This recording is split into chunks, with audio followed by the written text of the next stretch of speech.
Left. Almberg is to the left, along the stream.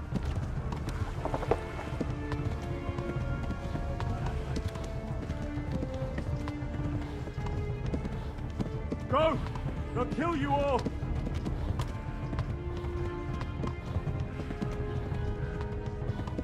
Run for it!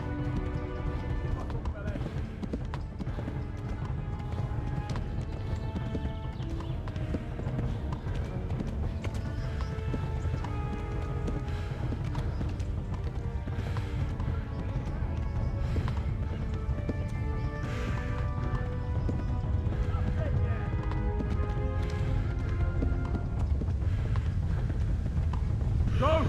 They'll kill you all!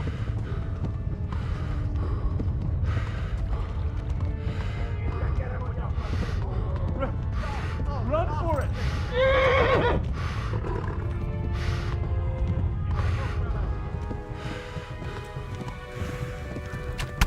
Go! Ah!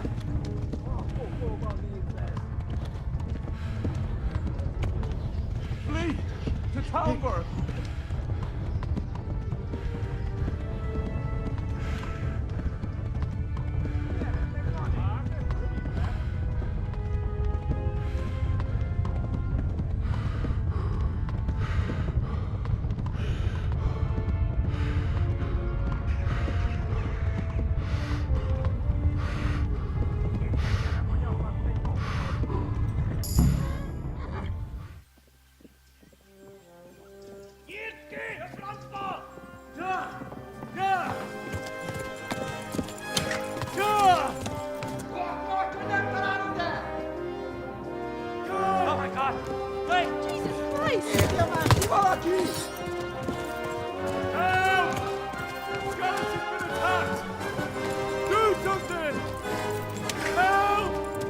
Quickly, everyone! Get your asses here! Hey! And loose!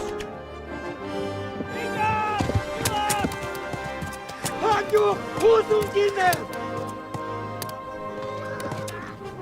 They're turning tail!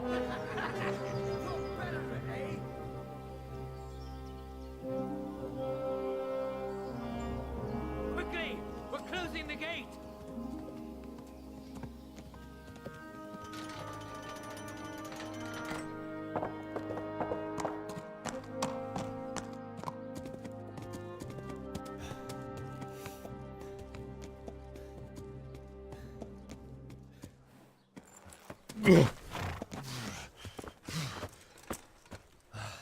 Someone give him a drink.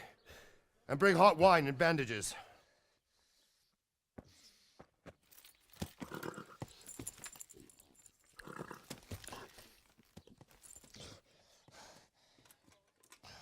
Tell me, boy, who are you and where are you from? What in hell's name happened? I've come from Skalitz. They burned it to the ground. Slaughtered everyone. Who? Who burned it to the A ground? huge army. They attacked without warning. And they weren't Czechs or Germans either. Who then? I don't know. I've never seen armor like it or heard their language. Maybe Tatars?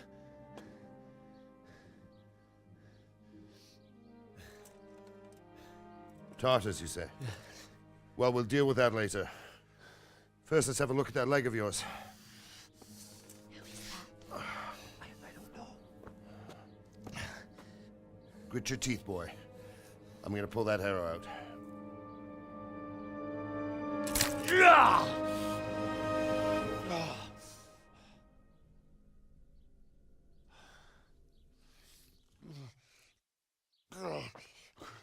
Easy. All done. You were lucky, lad. The arrow missed the bone. It only needed bandaging, and I've done that often enough before. War is a good teacher. Can you stand? There you go. Good as new. Thank you. Have you idlers nothing better to do? Get back to work. You'll have to speak to Lord Divish. Can you manage?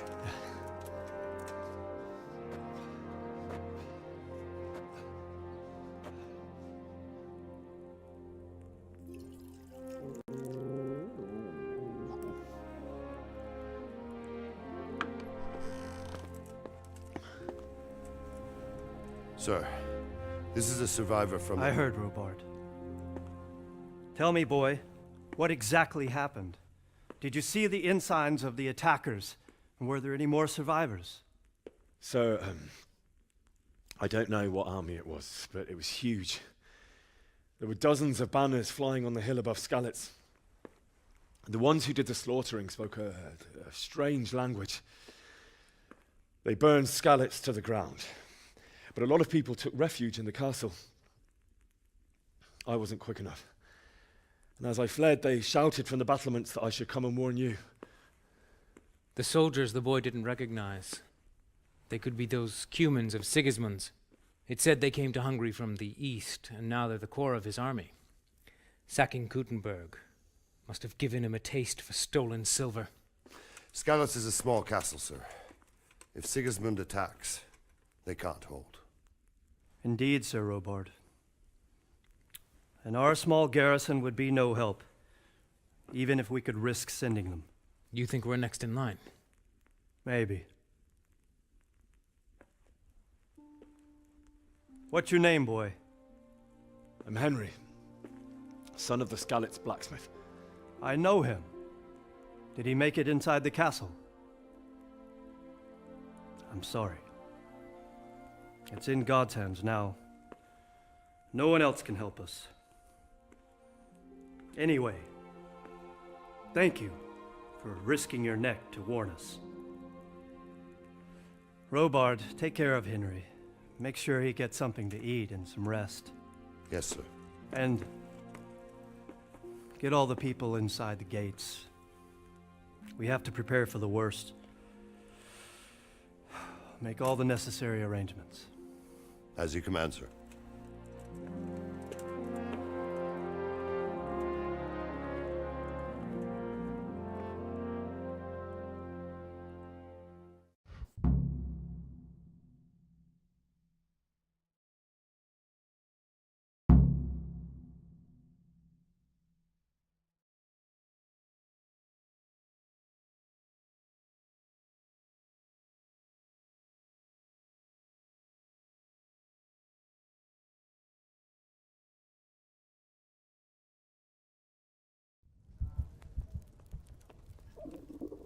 I have to eat something. My insides are shriveled up with the hunger.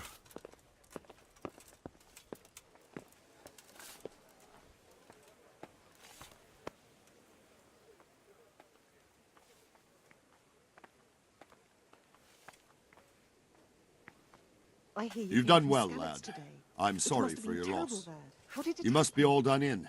Why don't you go to the kitchen and have a good meal? Sorrow is easier to bear on a full stomach.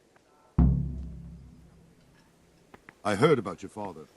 They say he was a swordsmith who moved to the countryside to make horseshoes. I can't understand why he'd waste his talents, but I'm sure he had his reasons. He had a fine reputation. It's a great loss.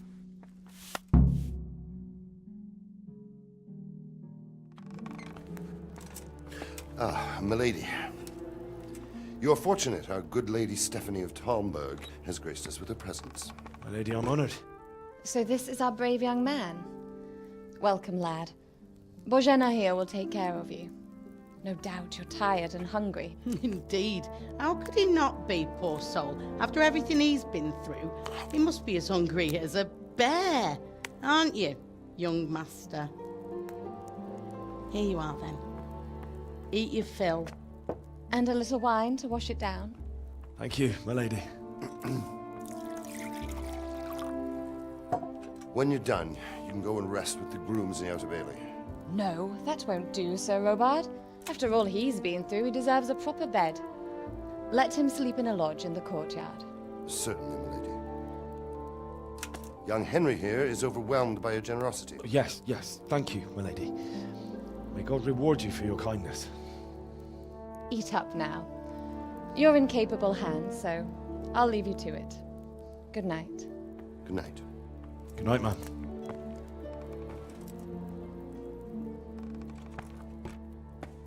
When you've done, you can sleep in the bedchamber of the courtyard lodge. And don't forget to take off those filthy boots before getting into bed.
Please tell me what happened in Skalitz. I have kin there.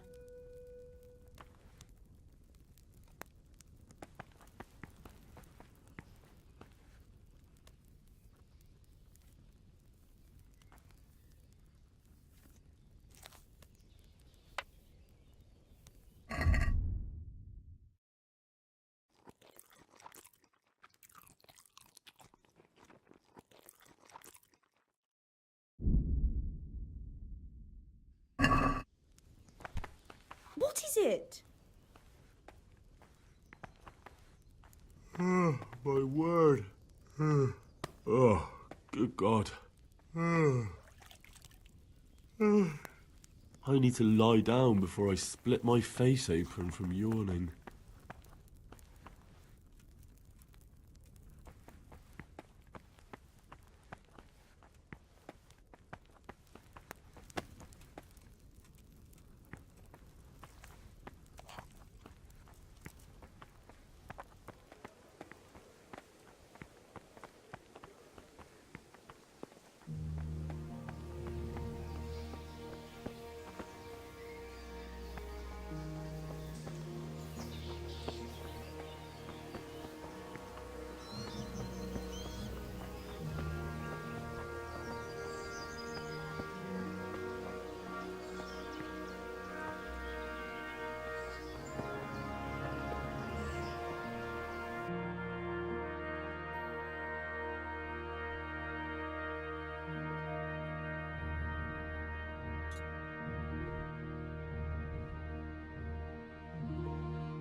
Jesus, look where you're... Hey!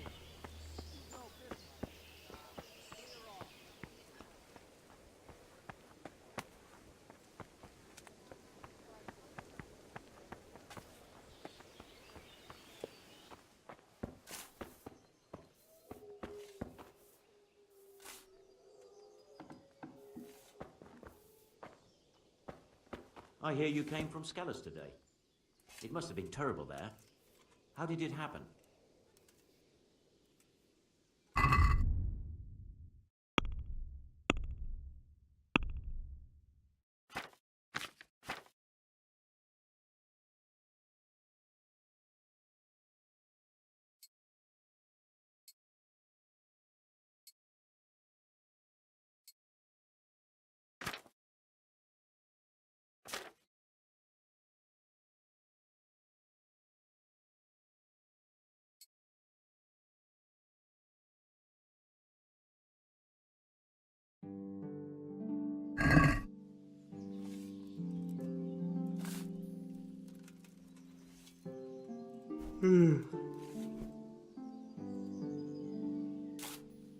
I'm sorry about what happened to you, but it's no excuse for rudeness.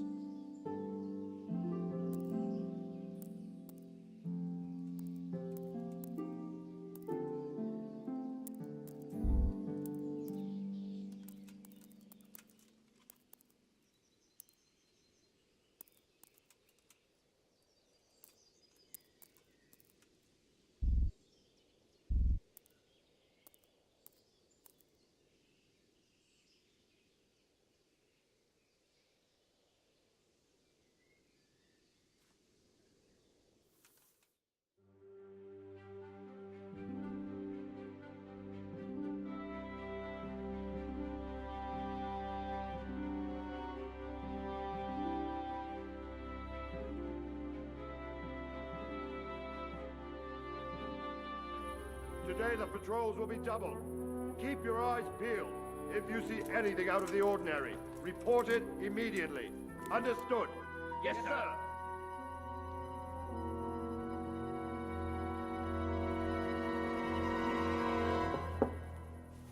Yes? It is I, Henry. Forgive the intrusion. I didn't wake you, boy, did I? My lady, no, not at all. But what brings you here at this hour? I thought you could do with a little wine. It's just what you need to help you sleep. My lady, thank you. You really shouldn't. You could have sent a servant. I was going to. But to tell you the truth, I couldn't sleep either. I thought of you while saying my prayers. How awful it must have been for you. I came to offer you solace, to let you know you're not alone. Thank you. Thank you kindly. You're welcome. Now, Henry, I know this is all very new and strange for you. But I want you to feel at home here. You're not to worry about anything except getting better. God knows you've been through a terrible ordeal. I know what it is to be left alone in the world, although your loss is much greater. But with God's help, the pain will ease in time. And it can help to talk about it, if you feel like it.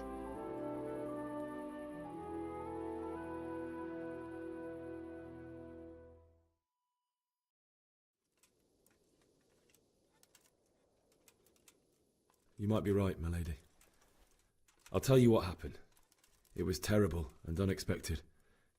The day started just like any other. Father sent me into town on some errands.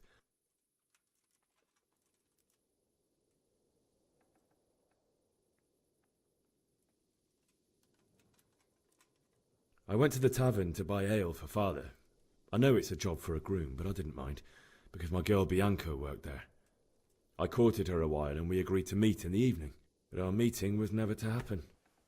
Oh, dear boy. When I'd done all the errands, I headed back home. I promised Father I'd help him with his work, and I was looking forward to it. He was forging a sword for Sir Radzig.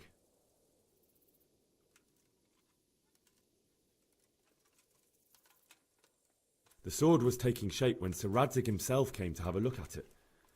He praised Father's work and said that with his smithing skills, he could easily make a living in Prague or Vienna. You don't say. But Sigismund's horde was already on the horizon, ready to attack the town. A horde of soldiers was amassed. Pennants flapped in the wind, the armour glinted in the sunlight, and the horses whinnied impatiently. They were waiting for Sigismund to give the command to attack. How awful. And then death descended on Skalitz.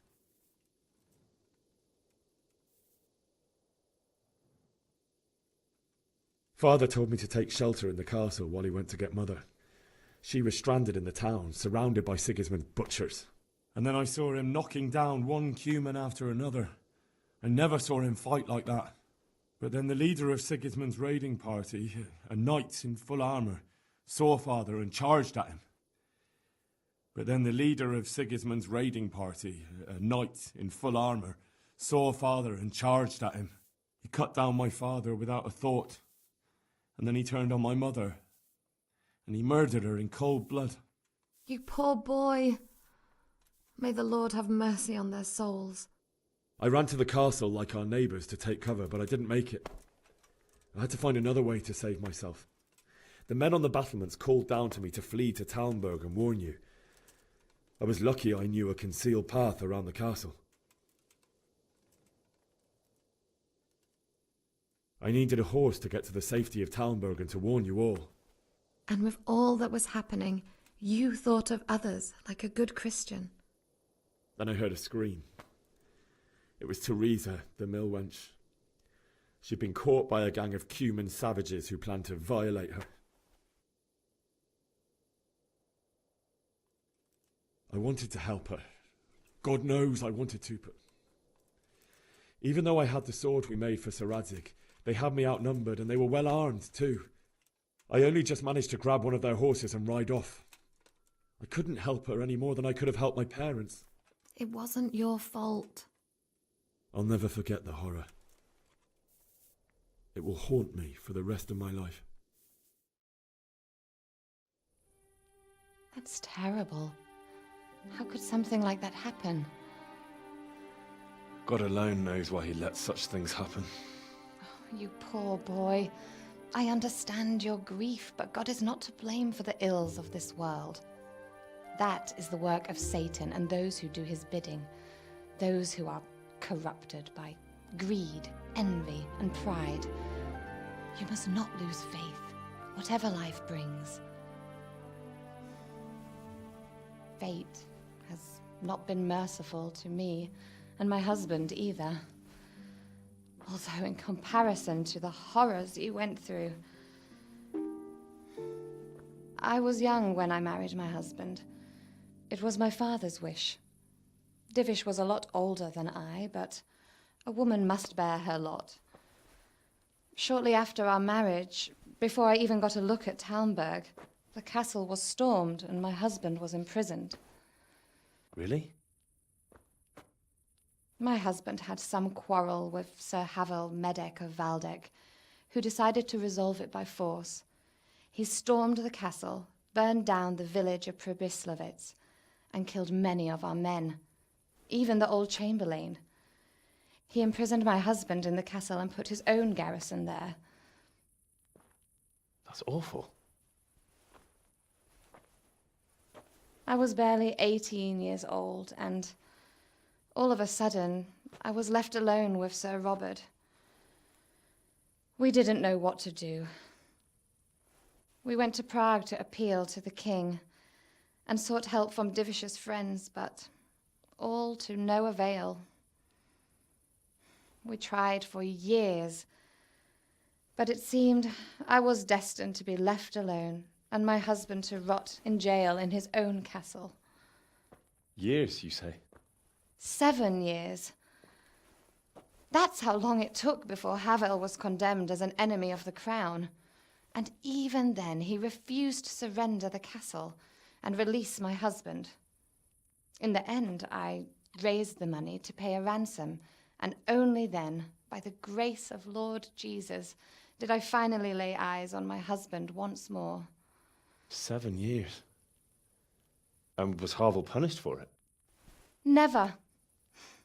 And after 7 years, my husband returned to me an infirm old man. Sir Divish seems like a good, strong man. Certainly, only he has many concerns. He had to rebuild Talmberg. After he was released, the king appointed him Burgrave of Prague Castle, and he was very busy. He had no time for me at all. But at least we were in the city, and there was something going on. And now, we're here. My lady, you're still young and beautiful. Your best years are still ahead of you. Would that that were true, lad. Would it were true. But what am I doing bothering you with this? You have troubles enough of your own. I'll go and let you sleep. I enjoyed our little talk, Henry. Good night, and God bless. Good night, my lady.